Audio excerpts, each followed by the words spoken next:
নমস্কার সবাইকে। আজকে শীতের এই দিনে আজকে আমাদের প্ল্যান হয়েছিল দেশি মুরগি খাওয়ার।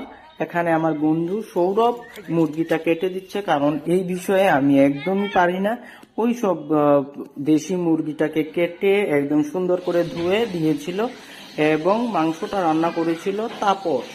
এখানে রায়ান বাবু কিছু একটা করতে চাইছে চিকেনটাকে নিয়ে। চিকেনটা দেখে ও অনেকই এক্সাইটেড ছিল, কারণ ও সব কিছু দেখেছে। তারপর রান্না করার পালা শুরু হয়েছিল, তাপস পুরোটা বানিয়েছে এবং এখানে আমরা দেখছি যে কি সুন্দর করে ও প্রিপারেশনটা করছে। ফাইনালি আমাদের চিকেনটা হয়ে গেছে রেডি এবং বাচ্চারা প্রথম বসেছে খাওয়ার জন্য, রায়না, রায়ান। আর সঙ্গে যদিও ফুটেজ নেই একটু সময়, সরি তার জন্য। ওরা খুব আনন্দ করে খেয়েছে। ফাইনালি ওরা